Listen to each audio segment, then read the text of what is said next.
Fala galera linda, Valdemara Martins em mais um vídeo para você e para mim. E nós estamos aqui lendo Desperte Seu Gigante Interior de Anthony Robbins. E o nosso capítulo de hoje é uma lição de destino. E aí, você acredita em destino? Você acredita que o destino ele pode nos dar uma lição? Pois é, fica aqui comigo que você vai entender muito mais sobre esse título, Uma Lição do Destino. O supremo desafio, o que uma pessoa pode fazer. Ele sabia que tinha de detê-los. Com apenas $800 no bolso, Sam Labud atravessou a fronteira para o México, foi para o cais dos pescadores em Ensenada e esperou por sua oportunidade. Carregando uma câmera de vídeo para fazer filmes domésticos de excursão, ele se apresentava como um gênio turista americano. Ofereceu seus serviços como ajudante ou mecânico a cada comandante que atracava seu barco ali. Foi contratado pela Maria Luísa como tripulante temporário. Assim que o atuaneiro panamenho se afastou da costa mexicana, Labud começou a filmar secretamente as atividades da tripulação. Sabia que sua vida correria perigo se fosse descoberto. Finalmente aconteceu, estavam cercados. Todo um cardume de golfinhos conhecidos por muitos como agente de água. Começou a saltar e chiar perto do Maria Luísa. A natureza cordial dos golfinhos os levara a se aproximarem do barco. Não podiam imaginar que também estavam sendo atraídos para a morte. Os pescadores seguiram os golfinhos porque sabiam que o atum de barbatana amarela nada por baixo dessas joviais criaturas. Com todo o sangue frio, estenderam suas redes no caminho dos golfinhos, sem notar nem se importar com o que pudesse lhes acontecer. Ao longo de 5 horas, a câmera de Labud registrou o horror, um depois do outro. Os golfinhos se amaranharam nas redes, não conseguiam se desvencilhar, e afloravam a superfície em busca do oxigênio de que precisavam para se manterem vivos. Em determinado momento, o comandante berrou: "Quantos na rede?" Enquanto virava a câmera para registrar o massacre, Labud ouviu a resposta de um tripulante: cerca de 50. O comandante ordenou que a tripulação recolhesse as redes. Numerosos golfinhos espalhavam-se sem vida pelo convés escorregadio, e os tripulantes os separavam do atum, pondo de lado aqueles corpos cinzentos. Ao final, os cadáveres desses esplêndidos animais foram jogados de volta ao mar, como sacos de lixo. O filme de Labud era uma prova concreta do que outros vinham alegando há anos, que centenas de golfinhos eram regularmente mortos em um único dia de expedição de pesca. As estimativas são de que mais de 10 milhões de golfinhos foram mortos só nos últimos 10 anos. Editado para um formato de 11 minutos, o vídeo de Labud surpreendeu os espectadores com a realidade angustiante do que estávamos fazendo com esses seres inteligentes e afetuosos, com os quais partilhamos o planeta. Um a um, consumidores indignados dos Estados Unidos pararam de comprar atum, iniciando um boicote que aumentou de intensidade à medida que cresceu a atenção dos meios de comunicação para o problema. Apenas 4 anos depois que Labud registrou a tragédia em filme, o maior produtor mundial de atum em lata, StarKist, anunciou em 1991 que não usaria mais os peixes capturados em redes de arrasto. Chicken of Sea e Bumbled Seafood seguiram o exemplo, divulgando declarações similares apenas poucas horas depois. Embora a luta ainda não tenha terminado, atuneiros estrangeiros ilegais ainda matam 6 vezes mais golfinhos do que faziam os barcos americanos. O dia de Labud, no Maria Luísa, serviu como um catalisador para uma grande reforma na indústria de atum dos Estados Unidos, salvando a vida de incontáveis golfinhos e, com toda certeza, ajudando a restaurar algum equilíbrio no ecossistema marinho. Muitas pessoas se sentem impotentes e insignificantes quando se trata de questões sociais e acontecimentos internacionais, pensando que, mesmo que façam tudo direito em suas vidas pessoais, ainda assim ficariam à mercê das ações de outros. Sentem-se assediadas pela proliferação da guerra entre gangues de ruas e o crime violento, perplexas com os enormes déficits governamentais e a crise das associações de poupança e empréstimos, entristecidas com o desabrigo e o analfabetismo, e angustiadas com o aquecimento global e a inexorável extinção das outras espécies que também têm esse planeta como lar. Tais pessoas, elas caem no estado mental de pensar: mesmo que eu conduza em ordem a minha própria vida e a da família, de que adiantaria? Algum maluco numa posição de poder sempre pode apertar e explodir o mundo. Esse tipo de sistema de convicção cria o sentimento de perder o controle e de impotência para promover mudança em qualquer nível significativo, o que leva ao desamparo adquirido, resumido numa frase: para que se quer tentar? Nada pode ser pior para a capacidade de ação de uma pessoa do que o desamparo adquirido. É o obstáculo primário que nos impede de mudar as nossas vidas ou de entrar em ação para ajudar outras pessoas a mudarem as suas. Se você chegou a este ponto da leitura do livro, você já sabe com toda certeza qual é a minha mensagem fundamental. Você tem o poder neste momento de controlar como pensa, como sente e o que faz. Talvez pela primeira vez tenha condições de assumir o controle do sistema central que o guiou inconscientemente até agora. Com as estratégias e distinções que adquiriu pela leitura e exercícios indicados neste livro, você já despertou para a convicção de que é realmente o dono de seu destino. Juntos descobrimos o poder gigantesco que molda o destino, decisão, e que nossas decisões sobre o que focalizamos e o que as coisas significam e o que fazer são as decisões que determinarão a qualidade de nosso presente e futuro. Agora chegou o momento de tratar do poder das decisões coletivas para moldarem o destino da comunidade, do país e até mesmo do mundo. A qualidade de vida das futuras gerações será determinada pelas decisões coletivas que tomamos hoje sobre a maneira de lidar com desafios atuais, com o disseminado abuso de drogas, o desequilíbrio do comércio internacional, a ineficiência do ensino público e as deficiências do sistema penitenciário. Ao nos fixarmos em tudo que não está funcionando, limitamos o foco aos efeitos e negligenciamos as causas dos problemas. Deixamos de reconhecer que são as pequenas decisões que você e eu tomamos todos os dias que criam nossos destinos. Lembre-se de que todas as decisões são seguidas pelas consequências. Se tomamos decisões inconscientes, isto é, permitimos que outras pessoas ou outros fatores no ambiente pensem por nós e agimos sem pelo menos prever os efeitos potenciais, então podemos estar perturbando, contra a nossa vontade, os problemas que tememos. Ao tentar evitar a dor a curto prazo, muitas vezes acabamos tomando decisões que criam dor a longo prazo.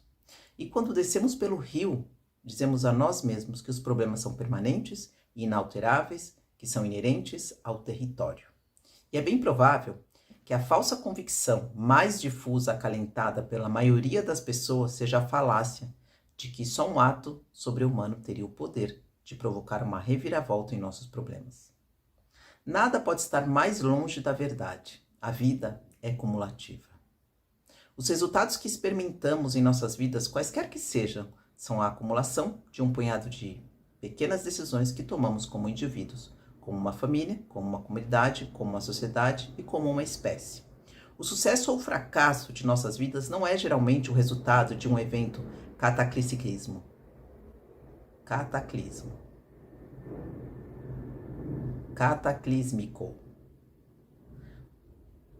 O sucesso ou fracasso de nossas vidas não é geralmente o resultado de um evento cataclísmico ou de uma decisão momentosa, embora às vezes possa parecer assim. Em vez disso, sucesso ou fracasso é determinado pelas decisões que tomamos e ações que efetuamos dia a dia. Da mesma forma, portanto, são as decisões e ações diárias de cada um de nós, assumindo a responsabilidade no nível individual, que farão de fato a diferença em questões como a capacidade de cuidar de nossos deficientes e se podemos aprender a viver em harmonia com o meio ambiente, a fim de promover mudanças amplas e profundas, tanto no destino individual quanto ao coletivo. Então é necessário nos empenharmos numa melhoria constante e incessante. Só assim poderemos fazer uma diferença que vai durar a longo prazo. A suprema solução. Em sua opinião, qual é o único elemento comum em todos os problemas com que nos defrontamos hoje, como nação e como mundo? Da crescente quantidade de pessoas sem teto aos índices de criminalidade cada vez mais elevados, gigantescos déficits orçamentários e lento estrangulamento do ecossistema, a resposta é que cada um desses problemas foi causado ou desencadeado pelo comportamento humano. Portanto, a solução para cada um desses problemas é mudar o nosso comportamento. Isso exige a mudança da maneira como avaliamos ou tomamos decisão, o tema tratado neste livro. Não temos um problema de abuso de drogas, temos um problema de comportamento. A gravidez adolescente não é o resultado de um vírus, é a consequência de um comportamento específico. A guerra de gangues é um problema de comportamento, até mesmo a guerra nuclear. Em última análise, um problema de comportamento. Nossas decisões construirão as bombas e nossas decisões vão eliminá-las. Todos esses problemas são um resultado de ações que as pessoas optaram por efetuar. Por exemplo, quando alguém se torna membro de uma gangue, essa decisão isolada acarreta toda uma série de comportamentos e de problemas. Com a nova identidade da gangue, ele vai seguir um código de comportamento específico que atribui um valor maior às coisas como lealdade ao grupo. E daí decorre todo o sistema de regras e comportamentos característicos. Um exemplo global dos efeitos ao longo prazo de nossas decisões é a escassez de alimentos, com fome crônica que ceifam tantas vidas ao redor do mundo. A Organização Mundial de Saúde demonstrou que é possível alimentar todos os homens, mulheres e crianças no planeta. Apesar disso, a cada dia, 40 mil crianças morrem de fome. E por quê? É evidente que dispomos dos recursos, mas algo saiu terrivelmente errado. Não apenas com a maneira como os alimentos são distribuídos, mas também com o modo pelo qual usamos os recursos. O que há de interessante em tudo isso? A boa notícia é que a partir do momento em que compreendemos que a raiz de todos os problemas é o comportamento e o processo de tomada de decisão que usamos para iniciá-lo, então sabemos que nós somos os únicos que podemos mudá-lo. Como você aprendeu neste livro, a única coisa sobre a qual temos controle absoluto é o nosso mundo interior. Nós decidimos o que as coisas significam e o que fazer em relação a elas. Em decorrência de nossas decisões, efetuamos ações que têm um impacto sobre o ambiente exterior. Ações que cada um e todos nós podemos realizar em casa, no trabalho e na comunidade, para desencadear um corrente de consequências positivas e específicas. Com as nossas ações, comunicamos nossas convicções e valores mais profundos. E através da influência global dos meios de comunicação de massa, até mesmo as ações mais simples têm o poder de influenciar e acionar pessoas de todas as nações. Embora isso pareça animador para a raça humana, você pode perguntar: em que uma única pessoa pode fazer uma diferença real no mundo? Praticamente em qualquer coisa. O único limite para o seu impacto é a sua imaginação e empenho. A história do mundo é simplesmente a crônica do que aconteceu por causa dos feitos de um pequeno número de pessoas comuns, que possuem extraordinários níveis de empenho em fazer uma diferença. Esses indivíduos fizeram pequenas coisas extraordinariamente bem. Decidiram que algo devia mudar, que eles deveriam assumir a condução da mudança e que podiam fazê-lo.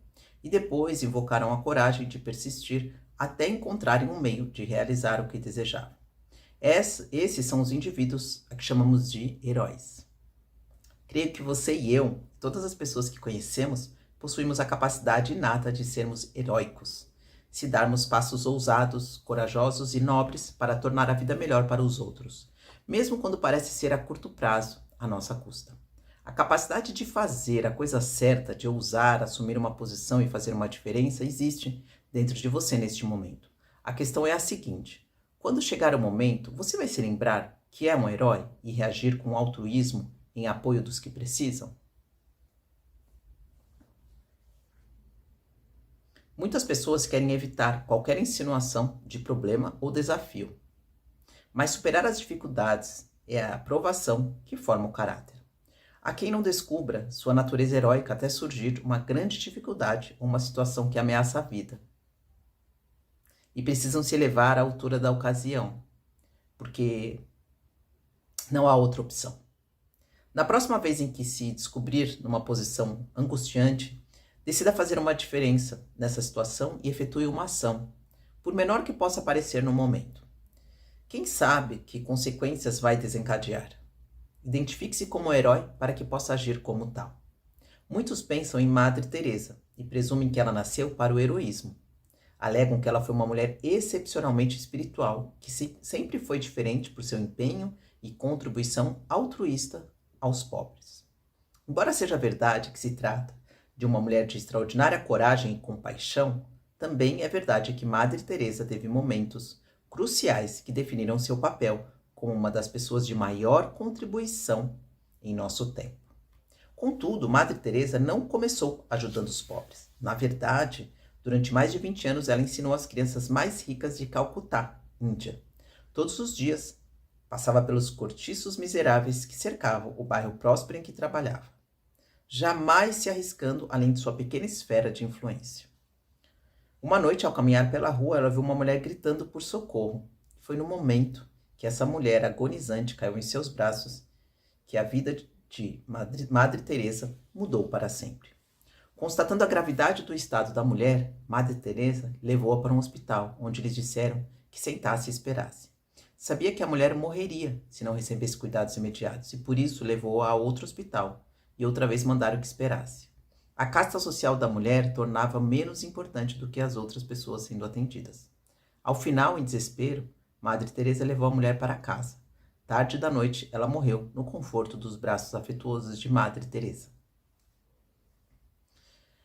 O momento de definição de Madre Teresa surgira, o momento em que ela decidiu que aquilo nunca mais tornaria a acontecer com ninguém ao seu alcance. Desse momento em diante, ela decidiu que devotaria sua vida a atenuar a dor dos que sofriam ao seu redor. E quer vivessem ou morresse, seria com dignidade.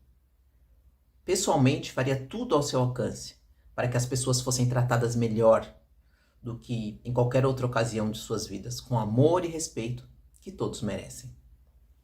Deixe a palavra partir desse tempo e lugar para amigos e inimigos, anunciando que a tocha foi entregue a uma nova geração de americanos, nascido neste século, temperados pela guerra, disciplinados por uma paz dura e amarga, orgulhosos de nossa herança antiga e relutantes em testemunhar ou permitir a lenta degradação dos direitos humanos, pelos quais esta nação sempre se empenhou e com os quais continuamos comprometidos hoje em nosso país e no resto do mundo. Que toda nação saiba, quer nos deseje bem ou mal, que pagaremos qualquer preço, arcaremos qualquer ônus, enfrentaremos qualquer dificuldade, apoiaremos qualquer amigo e nos oporemos a qualquer inimigo, a fim de garantir a sobrevivência e o sucesso da liberdade. John Kennedy. Muitas pessoas parecem se abster hoje da própria ideia de assumirem o seu heroísmo, talvez evitando a responsabilidade que acham que isso acarretaria. Além do mais, tais inspirações não são egocêntricas? E não é verdade que tudo não passa de falso heroísmo? Afinal, ninguém é perfeito. Vivemos hoje numa sociedade em que não apenas ignoramos heróis em potencial, mas também denegrimos aqueles com quem contamos. Com um mórbido fascínio, esmiuçamos suas vidas particulares, procuramos por falhas em suas armaduras e acabamos por encontrá-las, ou as inventamos.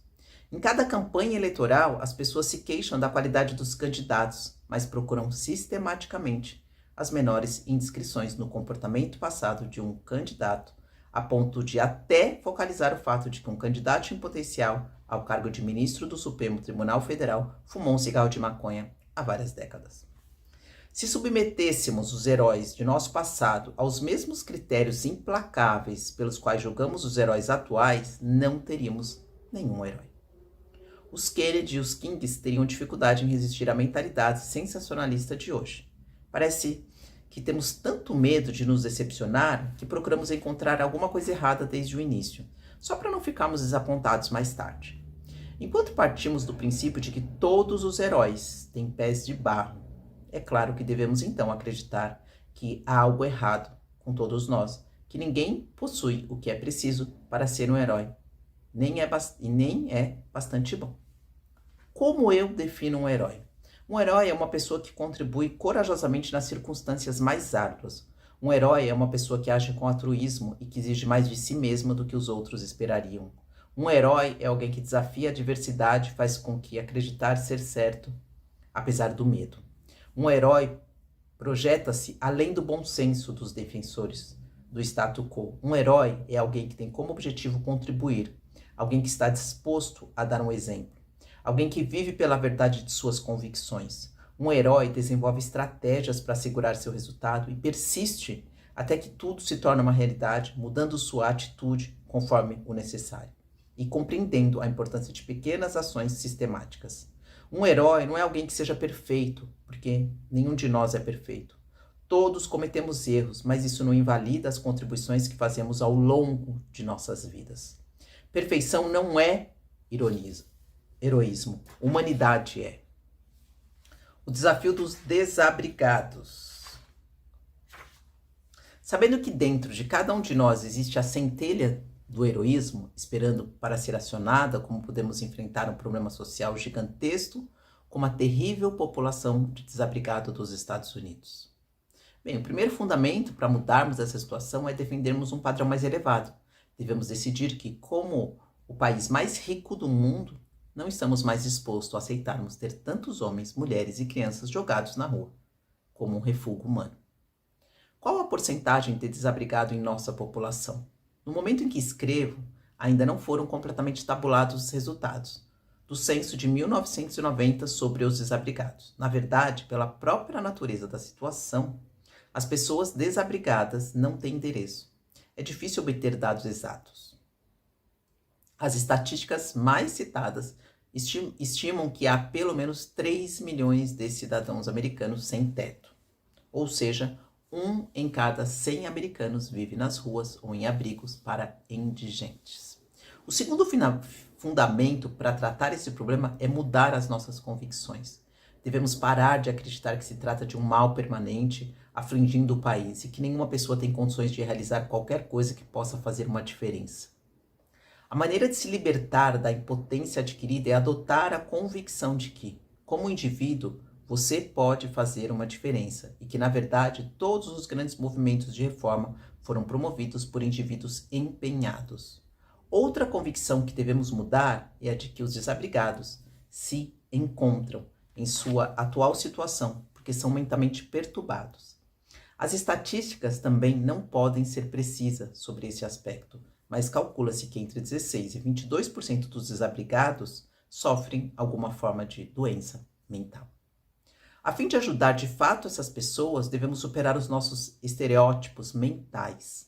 Generalizar sobre os desabrigados não nos fortalece a ajudá-los, e não resta a menor dúvida de que muitos podem ser ajudados. O que causa a existência de desabrigados em primeiro lugar? Bem, além da doença mental já mencionada, outros motivos comumente citados incluem o custo cada vez mais alto da habitação, somado à redução dos salários, o abuso de drogas e álcool, e o colapso da tradicional família americana.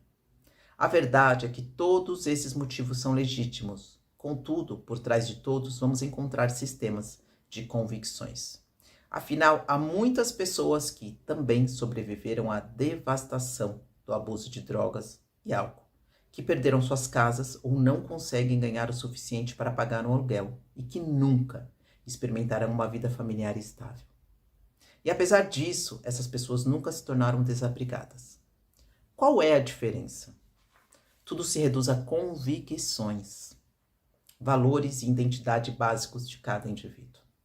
Muitas pessoas que vivem nas ruas podem se considerar como desabrigadas, mas outras podem se ver como estando temporariamente sem um lar. Assim, procuram soluções e encontrarão um meio de voltarem ao estilo de vida tradicional. Para se criar uma mudança a longo prazo no indivíduo desabrigado, deve haver uma mudança de identidade. É a única forma de se produzir uma mudança consistente em seu comportamento. Desde 1984, eu tenho trabalhado com organizações de desabrigados no South Bronx, Brooklyn, Havaí e San Diego, ajudando pessoas a promoverem a transformação de desabrigado para contribuinte social. A cada ano, em meus programas de confirmação e controle de vida, os participantes passam uma noite com vários desabrigados para propiciar a mudança e ajudá-los a dar uma virada em suas vidas. Os resultados dessas interações de uma hora são às vezes espantosos. Um exemplo extraordinário é o de um jovem chamado TJ. Nós o conhecemos há 2 anos, quando o encontramos na rua e o convidamos para jantar conosco, se partilhasse um pouco da história de sua vida. Na ocasião, diz ele, estava alto como uma pipa. Vivia nas ruas há mais de 10 anos, viciado em cocaína, metadona e anfetaminas. Depois de passarem apenas 1 hora com eles, os participantes do seminário foram capazes de ajudá-lo a fazer grandes mudanças em suas convicções e a desenvolver estratégias para sustentar sua nova identidade. Hoje, TJ não apenas saiu das ruas e se livrou das drogas, mas também da sua contribuição à sociedade. Ele é um bombeiro no Texas.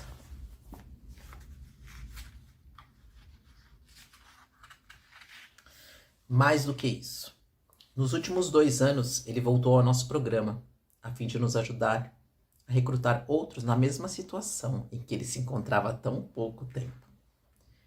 Entrevistando desabrigados, eu descobri que muitos são iguais a TJ. Têm problemas de drogas ou álcool, ou perderam suas casas e não sabem como enfrentar a situação. A maioria de seus desafios não é diferente dos que muita gente enfrenta. Possuem neuroassociações que os limitam, possuem valores que previnem a mudança. Algumas de suas regras os impedem de progredir. Suas identidades os vinculam a circunstâncias limitadoras. Como a liberdade tende a ser um dos seus valores mais altos, eles sentem-se felizes, apesar da insatisfação com o ambiente físico.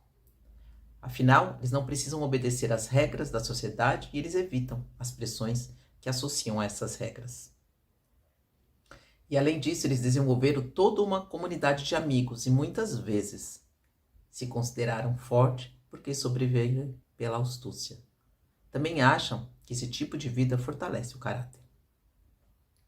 Conheço até pessoas que já foram desabrigadas e agora têm suas casas, mas continuam a passar algum tempo em abrigos para indigentes, porque ainda se identificam por completo com a personalidade desabrigada.